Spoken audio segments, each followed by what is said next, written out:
Hey guys, it's Earth the Hurt back with another video. This video is going to be a little different than the content I've put out there before.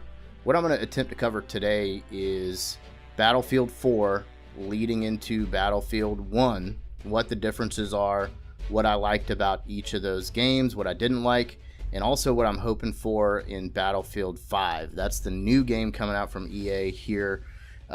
Really looking forward to it, but I want you to understand my purpose is not to tear one game down or lift another game up or anything like that. I'm just trying to share my perspective and what my experience was playing these games.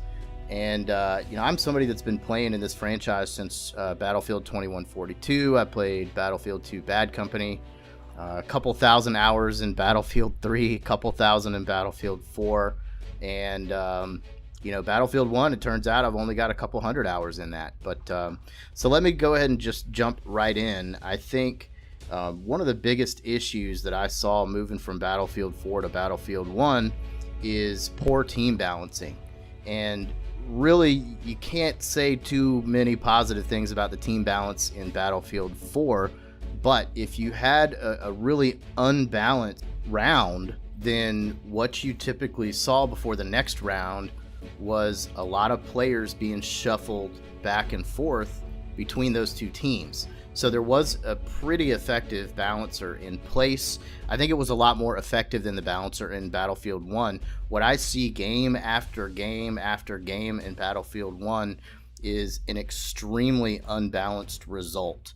And I know that DICE really wanted to address that at least partially with the behemoths, but honestly, from what I've seen, behemoths rarely, if ever, affect the end result of the round. That losing team gets the behemoth come in, and the other team just kind of concentrates fire on it, and they work together as a team and eliminate it, and then you're right back to basically being capped out. So that's what a pretty typical Battlefield 1 round looks like to me, and I just don't see that changing too much in the future. So that's one thing right off the bat that I think they really missed on with Battlefield 1, and something that they did a little bit better in Battlefield 4. Now, when I see people, a lot of the people that I have played with over the years that were really heavily involved in Battlefield 4, and I'm talking, this is a group of people that would get together every Sunday as a clan and have scrims against other clans, and there were organized gameplays week after week where we challenged other clans, or we had kind of an internal scrim, something like that. But what I watched those people fall out of the community when Battlefield 1 came out. And me personally, what I think drove that is that in Battlefield 1, you didn't have anywhere near the control over the server that you had in Battlefield 4. So our clan server that we had for Battlefield 4, we had ultimate control over that. So we had the automated language filter. We had somebody on there monitoring with Procon, and we would kick abusive players or players that use racial slurs, people that just were trolling, any of that kind of stuff any of that behavior that didn't lend itself to the real team play that we were looking for. We would eliminate that behavior. A lot of the times players would get a temporary ban or even a permanent ban, especially if they were cheating or violated one of those bigger rules. So because we had that community control over the server, it helped us maintain the type of community that we wanted, and it really encouraged team play. But in Battlefield 1, you have a lot less control over those servers. I know they had the server rental program, but honestly, the clan that I was with in Battlefield 4 basically broke apart. They were running one of the top 50 servers in the world for Battlefield 4, and there's a reason it was so popular, and it's because we had that control. we were able to say to players that weren't following the rules, hey, you're not going to do that here. So what we ended up with were, probably a couple hundred regulars that were pretty high level players, but they wanted to play with other players that focused on team play, that focused on communication and working together to achieve an objective. That's what Battlefield is about, right? That's when I get the most out of my Battlefield gameplay. I'm in a squad that's communicating, that's doing call outs. We're working together to, capture a flag or destroy a particular enemy or something like that. And that's when I get the most out of Battlefield. You just don't see it in Battlefield 1. And I think it goes back to that server community foundation. Without those controls in place, you're not going to get those really healthy communities that bring players back day after day. Those players don't develop those relationships, and they certainly don't develop any kind of loyalty for the server. So to me, that is a huge, huge difference. And I think it really explains a lot of, at least why the people that I played with and people in my community, why many of those people just steered completely clear from Battlefield 1. I think a lot of us tried it and we got there, but it just never, pushed our buttons. It just wasn't the right fit for us. So, those server controls are absolutely vital, and I hope that they will go back to the Battlefield 4 model where a clan or, that server owner has that total control over the server. Moving on, I think another big change or a shift that they made from Battlefield 1 going into Battlefield 1 from Battlefield 4 and those previous titles is they wanted to bring more players in. And I think that they were really focusing on getting that console audience, right? So to me, what that means is the gameplay is a little bit more casual. It's a little bit less competitive. It's a little bit less focused on team play, even though I acknowledge DICE said, hey, we want to use these game mechanics. We're going to put them in place and reward points to players for team play. We're really encouraging the team play, but I think that a lot of the changes they made really didn't do that, and in some cases discourage team play, right? So I think one of the things to talk about there is that you can continue to accrue points even when you're not actively, working as a team together. I think in Battlefield 4, again, it had a better model. You were getting points as you were capping flags, and you certainly get points for that in Battlefield 1, but you get them in a lot of other ways. So I think that, and just the overall shift towards trying to attract more console players, really just resulted in a lower quality gameplay experience, at least for me and for the people that were, a part of that community. One thing that has continued through Battlefield 4 and Battlefield 1 are some movement bugs. So, it's a much lesser extent in Battlefield 4. Of course, the game has been out and been, cleaned up, and they've made a lot more progress with the game. I think Battlefield 4 right now today, as far as the, hit registration, the overall movement, and those core mechanics of the game, it's one of the best games out there for first-person shooters. Battlefield 1 still has a long way to go. I recorded, I think, 3 or 4 games of Battlefield 1 and several games of Battlefield 4 just to get some background video for this particular episode. And I continued to be frustrated in Battlefield 1 because as I'm moving through the map, I'm continually trying to vault over stuff and getting stuck over and over and over again. And it just gets really frustrating when there's a log in your way or a rock and you're trying to vault over it and your character is just repeatedly doing this vaulting animation and you're not getting anywhere. And inevitably you're going to get shot when you're stuck in this vault animation. It's one of the most frustrating things. It's been in the game since the beginning, since it released. And this was, Battlefield 1 was a game that I pre-ordered and I bought right when it released because I was excited about it. It was another Battlefield franchise game. You know, I thought that the genre was going to be pretty fascinating, and they were going to do some fun stuff with it. So I pre-ordered it. I got in that first day, and you know, since that first day through today, you know, those same bugs have endured. They're still there. I'm not seeing any changes there, so that's another frustrating thing. You know, some of the other differences that I've seen is the overall speed of the gameplay. It's not something that I can quantify, really. It's just a feeling I get as I'm playing. It could be the maps are more spread out. It could be, I don't know, some of the weather effects in Battlefield 4. But overall, I just feel that the movement is more sluggish. It's slower. It's less responsive. And it's pretty frustrating when you go from a game like Battlefield 4 that is almost constant action, pretty much no matter what map you're on, something is happening around you. And you go to Battlefield 1 and, you know, I can run around the map sometimes for 5 minutes and I don't see an enemy player, you know. And again, some of that is the extreme weather effects. You know, some of the gameplay you're going to see, it has some fog in it. And I think that fog is just absolutely insane. You can't see anything around the map. And it just makes for a really frustrating gameplay experience, at least for me.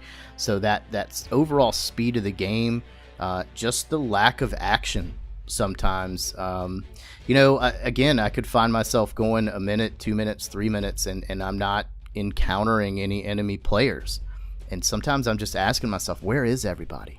You know, and that's not what I'm looking for in a first-person shooter. I'm looking for that fast-paced action where I'm always on edge. I'm having to react quickly. Another thing I didn't really like is the gunplay.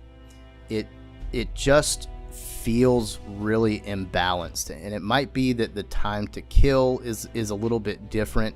But I think what that really boils down to, at least for me, is the restrictions that the genre they have chosen is putting into place. So when you choose a genre like World War I, it's going to be very limiting, in my opinion at least, in what types of weapons and vehicles and equipment that you can put into the game.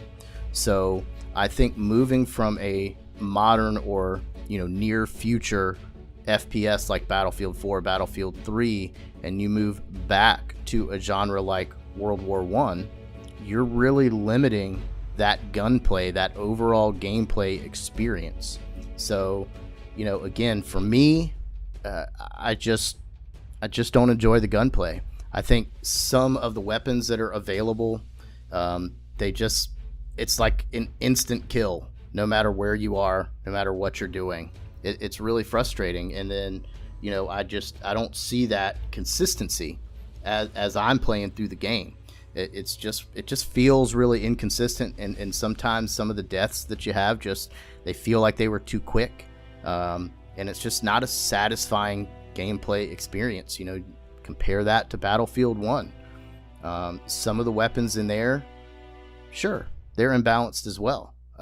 Just about 80% of the players out there were using the AEK, for example, or the 970 shotgun. You know, I still see players today running around with those same iconic weapons, and inevitably 70-80% of the people on the server are using those same guns. But even though there was still some imbalance, you still felt engaged and you still felt balanced because you could use those same weapons as well and achieve a similar result. So that's just, you know, some of my experiences with just the regular gameplay, the speed, the overall action involved in the game. I never got a good feeling from it. I never had a good connection to it. Another persistent bug that I've seen through Battlefield 1 from the beginning, right when it was released, is spawning. I still to this day will get spawned on players that have already died, for example. I still will get spawned in the middle of 4 or 5 enemy players, or right next to a tank. You know, some of the gameplay again that I recorded to make this video, you know, I spawned several times literally right in front of a tank and immediately got shot. I spawned right in front of a guy with a shotgun that was directly behind me. I couldn't even get spawned facing him. I was facing away from him, and again, immediately shot. So those kinds of things are pretty frustrating as a player, and you just feel like you're wasting your time. Like, why am I even doing this? You know? So what I want to do is kind of connect all of this and talk a little bit about what I hope to see in Battlefield 5. So from what I've seen, from all the information out there, it looks like they're really working hard to enhance some of the movement, at least give you more movement options. So that's a good thing that I really am looking forward to seeing. Hopefully when you need to vault over something, you're not going to run into that same bug, that same issue that I've had both in Battlefield 4 and, you know, much more often in Battlefield 1. That vaulting bug really gets on my nerves. I know another thing that they're really trying to do is, you know, they're taking away the automatic regen health. You're not going to have a lot of ammo. You're going to have to scavenge ammo. And I know some of those things are to make the gameplay a little bit more engaging, maybe a little more competitive, but also a little bit more realistic. Because I think if you actually are a World War II soldier, you're not going to have, you know, endless magazines or boxes of ammunition. You're going to have to scavenge. You're going to have to pick up weapons from enemies when you run out of ammunition and things of that nature. So I do like that aspect of what they're trying to do. I'm not sure I really want to even address the Battle Royale. I don't know how they're going to do it, if it's going to be a standalone, if it's going to be another game mode, or what have you. I think I see positives and negatives to both. If it's independent of the other game and it's its own game, sure, you could probably sell it for 10 or 20 bucks, and you're going to have a lot of people that want to play it. You know, there's a lot of advantages to the Frostbite engine and the weapons and the vehicles. A lot of those pieces and parts of the game are already in place. And of course, it's a beautiful game. So, you know, you're probably going to have some success there. I think if it's another game mode, you're asking these Battle Royale players who typically play PUBG, Fortnite, and those other games, you're asking them to buy a $60 premium game just to get that Battle Royale mode. So I'm not sure, you know, if that ends up being the plan, I'm not sure how much that's going to kind of impact the market for this game. I do think some core Battlefield players are going to enjoy playing that as an extra game mode. So ultimately, I think they're going to see more success if they have the core Battlefield 5 game and then they separately sell it. The Battle Royale, they sell the Battle Royale as a separate game for maybe $10 or $20 as sort of an add-on, right? I think that's where they're going to have the most success. But looking at the gameplay footage, I'm really excited about that game. I think it looks beautiful. I think some of the gameplay mechanics that they're putting in place are pretty challenging and pretty exciting. And I'm looking forward to hopefully some better, you know, more in-depth server controls for clans and other groups that want to run their own server. I'm also looking forward to a little bit more balanced and maybe a faster paced gameplay. I think that is going to happen. I think you're also going to see maybe a little bit more teamwork as people are forced to share health, share ammunition, because you're not going to have that health regen anymore. You're not going to spawn with a ton of ammunition anymore. I see what DICE is doing, and in my opinion, they're really trying to force players to work together, or at least give them an incentive to do so. I think that is crucial for a game like Battlefield. Unfortunately, there are other efforts in games like Battlefield 1 to do that previously, just haven't worked out. So what's going to happen with Battlefield 5? Is it going to be a great game, or is it going to be another, you know, so-so beautiful game, but just not that fun to play like Battlefield 1? I don't know. What are your thoughts? Give me some comments. Leave a like if you like the video. Make sure you subscribe to the channel. I'll have some more content coming out soon. Thanks for stopping by.